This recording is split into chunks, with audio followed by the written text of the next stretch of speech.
steps back, throws it off to Goddard at the 25, has a couple of blockers, splits them, cuts through a defensive missed tackle, and goes all the way in for an Eagles touchdown. The Commanders dropped their first divisional game of the season. We break down the game from Sunday's loss to the Eagles. And it was a rough reunion for Carson Wentz against his old team. We discuss how Washington can protect their quarterback and keep the offense rolling. And the defense had their struggles at times, but there were positives. We go inside the film room to highlight the good that might have been overlooked.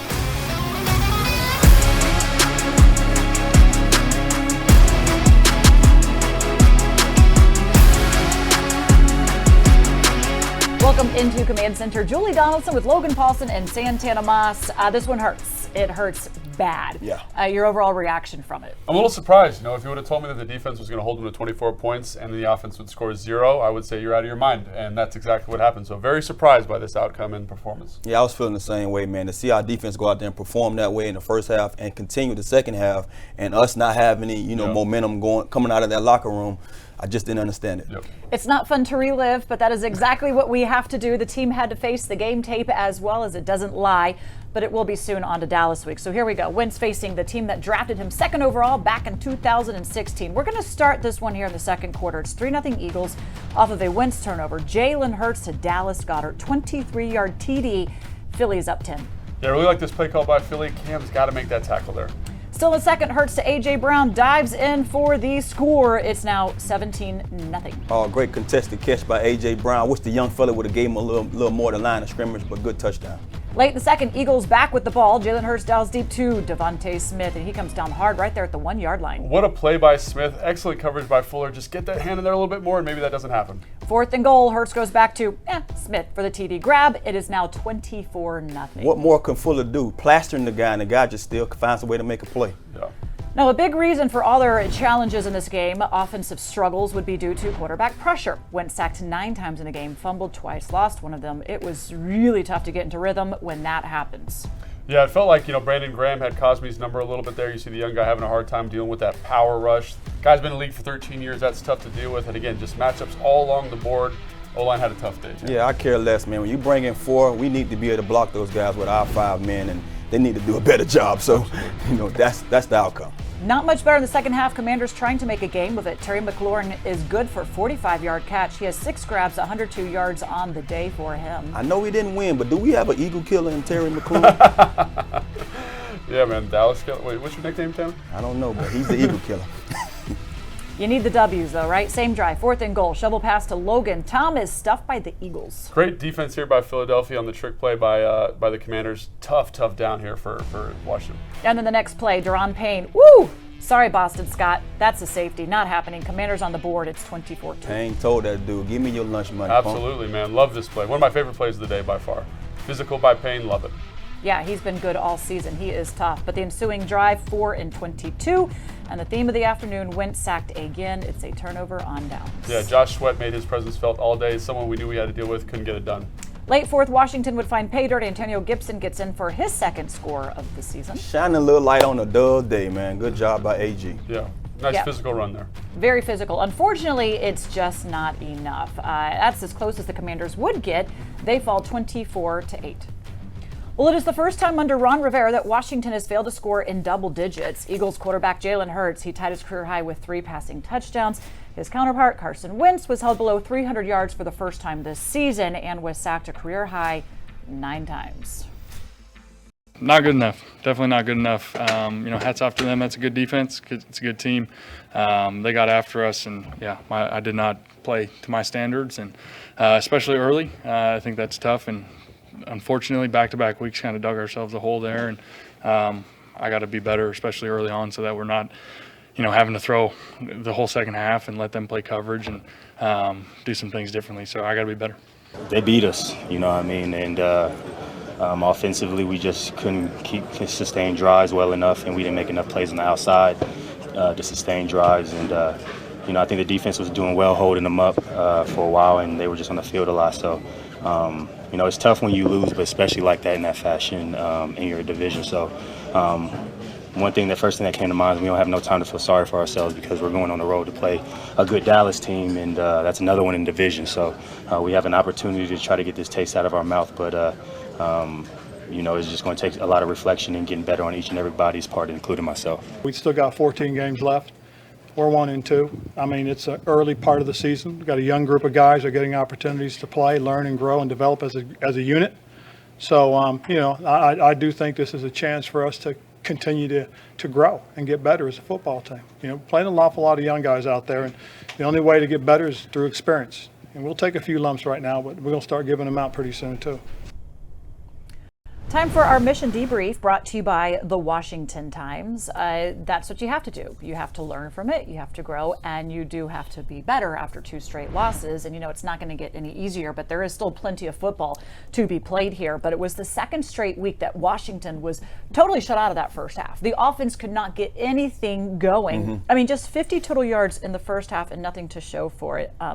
What do they need to do, Logan, to sustain drives? I think that's the $1 million question. I think it comes down to early down execution. When you look at how they performed on first and second down, especially in this ball game, they just did not do a good enough job. And then when you get into those third and long situations, that's when that pressure comes. That's when that defensive line can eat. And no one wants to be pass protecting in 3rd and 10 situation, right? So can we get better execution on first and second down? Obviously, there was a bright spot in the offense with AG running the football, but they need more in terms of quick game, screens. Can they get to those touches for some of those space players? That's what needs to happen to get this offense ticking. I think to sum everything that Logan just said up is every man's got to do their job. Yeah. At the end of the day, beat the guy in front of you and let's execute. And I think when you watch that game, you saw a lot of that going on early, and you can point out different spots where key guys didn't do enough of their job for us to be successful. And I think that's a great point. It wasn't like one guy made a disastrous mistake. It's like everyone took a turn making a mistake, running the wrong route, not getting the pass protection right, holding the ball too long, maybe a bad play call here and there. So that all needs to go by the wayside. They need to get on the same page, and they need to start executing better. When I hear that, it's a little confusing, because you would think at this point, guys know how to do their job and where they're supposed to be, but you have 9 sacks as well in this game. And if you want to point the finger to where that falls, I think we're saying it's not just one guy. It's a lot of different guys not necessarily doing their job, right? So what happens on those 9 sacks? Well, I think it just depends. You look at the first sack, I think, Leno has been uber consistent, and the one blemish on his day is the sack. Josh Sweat just beats him, right? Yeah. Then you go down the ticker and you say the next play, Carson Wentz holds the football too long, or maybe the play call isn't quite right, or maybe in this 3rd and 10 situation, Scott Turner's not helping out with chip protection, or maybe the concept's too deep. So I think that's what people need to understand. Pass protection in the NFL is a complicated, nuanced thing that's not just one person, not just 5 guys. It's a team statistic. Receivers running the right routes, receivers not getting open to the timing of the play. All those things contribute. Yeah, and then playing the Eagles, you would have hoped Carson would have had a better outing, just knowing that just his former team, all the hoopla that was going on around this game, leading up into the game. But for some odd reason, those guys was more ready than he was. No, they came ready. They had billboards up saying, "We're coming for you, Carson." But it's not easy to have to address. I had to interview him after the game. It's not easy for that, but he says, "Look, I've just got to do better." And of course, every player probably would say that as well. Even defensively, there were some bright spots, but they just still, once again, gave up one too many big plays, Santana. Yeah, they did. But man, look, I say it again. I tip my hat off to Kendall Fuller and St. Juice. I think those guys played a great game. Collectively, the defense went out there and flew around and made a lot of plays that you might not see when it comes to the scoring column. I understand we want to see our defense play better. I understand we want to see teams not score as much. But when you don't have the other side playing up to their level of play, then it puts too much on the defense. And we've already been harping on them earlier this year. To me, I think that was their best game this year. Yeah. And it don't show that way because we lost 24-8. Yeah, I mean, if you would have told me that they would only score 24 points, the Philadelphia Eagles, and we would lose the game, I'd be like, something happened with the offense, and that's exactly what happened. All right, we will be talking as the week goes on how this team on offense and defense can improve as well, because it's Dallas week, and you've got to get ready to travel to Dallas. Speaking of the defense, though, we are going to send Logan and Santana inside the film room to highlight some of the positives against the Eagles.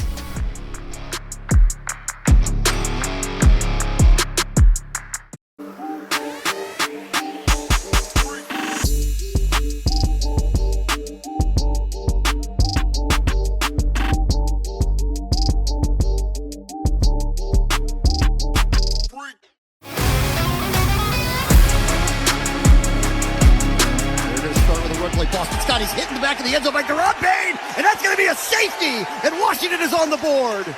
That was a grown man play by Deron Payne. You cannot block Deron Payne with a tight end. Man, have you watched film of Deron Payne this year? Deron Payne continues to have a strong start for Washington on defense, putting them on the board with the safety on Sunday.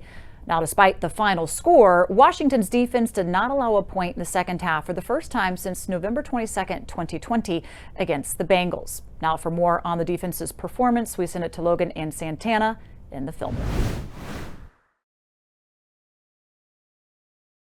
Thanks, Julie. Tana, obviously tough game yesterday, but I think there's a lot of good things that the defensive did to keep this team in the ball game yesterday. So let's take a look at this. This is a 3-and-out first quarter, and I just love the way they're playing team defense here. So the Philadelphia Eagles are going to run a roll pass, right? Quarterback's going to roll this way, back's going here, tight end's going here to the corner, and they're overloading this zone here to the weak side of the formation, or the strong side of the formation because the tight end's over here. And they really challenge how our defense, the Commanders' defense, matches concepts. So let's take a look, right? It's a run action away. I love how Cole here is to the tight end right now. Cam's got great eyes. He's cutting the crosser here. Excellent job, because this is where Jalen Hurts wants to go with the football. He's getting ready to look at this crosser here. And so taking that away, force him to hold the ball. And we got to talk about Shaka Toney, right? Yeah. Because one of the things you have to do against a scrambling quarterback is contain. He feels the down block by the receiver here. If I can rewind it, there we go. Feels the down block by the receiver. Let's highlight that real quick. And then plays out against the block and is able to get Hurts to pull up and just, again, love how everyone's doing their job. And defensively, that's so important, right? Very important. I think one of the things that stands out the most to me is when you look at the outcome of the first half, and you might look at it and say, well, our defense sucked. Yeah. But that's not the case. Right. These guys play hard the entire time. You know, things happen, and we can probably get in depth with that a little later, but you have to give credit to this crew, because they was making sure that this guy had a tough time seeing lanes, getting running lanes, passing lanes, you name it. And it's one of the reasons why we were still in the game in that first half. Absolutely. And everyone did a good job. Cole, Cam, Shaka, but another guy who did a great job is Jamin Davis. And you pointed this out to me, you just can't coach speed. Can't coach and speed, watch man. This guy. I love when you see a guy run by people. Like it's a race. Like he's going to run by this guy. He's going to run by this guy. He's going to even run by Shaka, who's right there. And that's the guy who wants to play good defense and play fast football. Like, I'm going to get this sack. Yeah. Great job applying pressure. Great job in the coverage. That's good team defense. And then it's not only team defense, but sometimes you need great individual efforts too, right? Jamin on that play. And, one of the things they talked about coming into this game was this guy right here.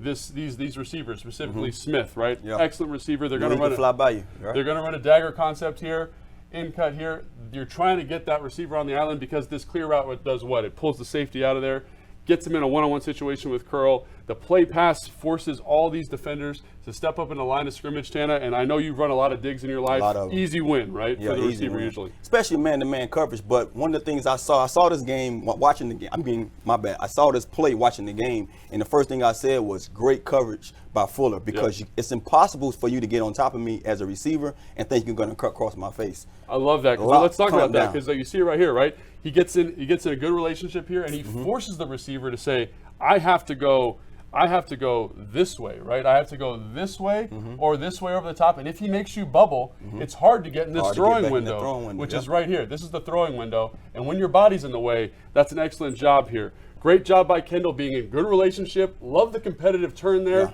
And Tana, maybe a better ball here, but love that he's breaking that pass. Well, better ball or not, I think he was blanketed, and he had nowhere else to throw. So he said, you know what, I'm going to give him a shot because this ball was intended for him. I think what you want to do next time around, and I'm not trying to coach him up because I feel like he had a pretty enough game, but one of the things that I saw immediately when I saw that route, I'm like, if I have Dig man-to-man, we know you're fast. Yeah. Kendall knows you fast. Yeah. Don't beat Kendall. Let Kendall think he's covering you. You're talking about Smith now. You're coaching him up, right? Yeah. Let him know that he's doing good enough job to have you. Because you want Kendall. I want Kendall ahead of me on that specific route. So you can throw him by. So now I'm giving you something outside, wiping you by. I'm wide open. Hit me in the hole. Absolutely. But that's just a young guy and a great guy. Great job by our guy Kendall. And I love it, man. Great. That's really good insight on the receiver by you. And again, this guy right here down at the bottom wasn't even supposed to play corner outside. Yeah. And he's playing against one of the best guys in the NFL, and A.J. Brown. And I think this is an outstanding job. They're in quarters coverage here. They're going to bail out. They've got a quarter section of the field. But I love what he does here, because if we can check his eyes out, He's in a back pedal, but look at where's his vision at, Tana? Mm-hmm. He is looking directly at the quarterback. He knows where the sticks are. He knows when Jalen hits this last step here, boom, look at him. He's already settling down. He's ready to make a break on the football. That is high-level defensive back play, and I love how competitive he is at the catch point. Get out of here, A.J. Brown. Love that. This kid right here, I've been telling you since camp. Yeah. I was very impressed with him last year.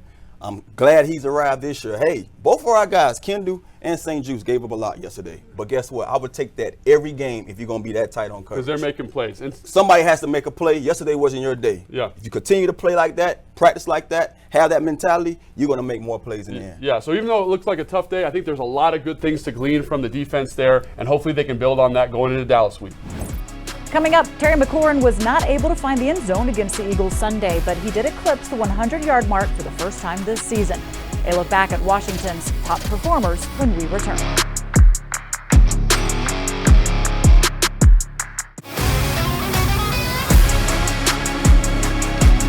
Welcome back to Command Center. Another look at the Commanders' loss to the Eagles, and late in the second, it's 17-0 already when Jalen Hurts finds Devontae Smith for the score, and that puts Washington down 24-0. Oh, 50-50 balls. Who wants it more? And D. Smith, he wanted it. He got it.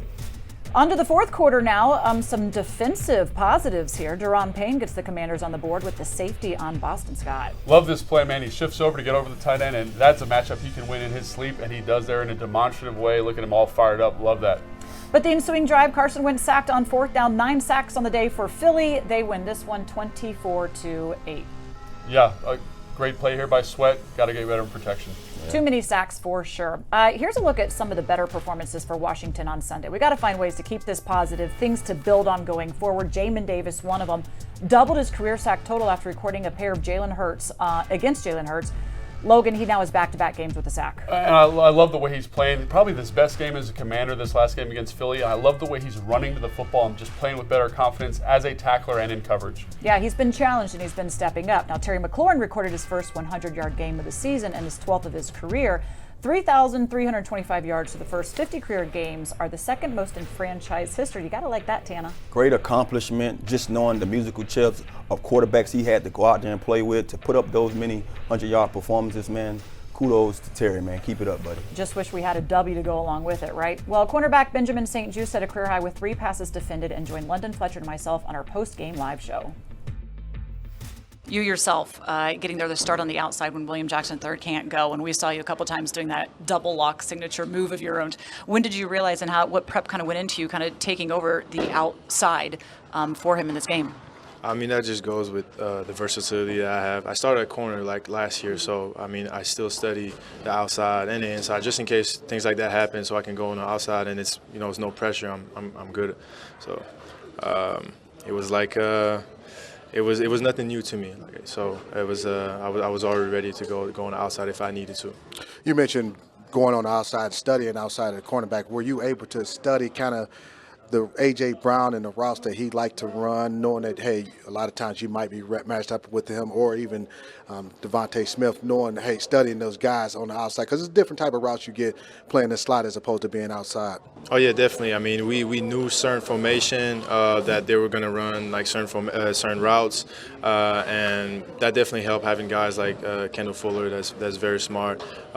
He's letting me know, when certain routes are coming up, certain formation is coming up. But, yeah, like you said, I do need to kind of like switch my mind because I'm so used to like playing the inside, so now I got to think about, certain routes that they go on the out, like what they run on the outside. Yeah.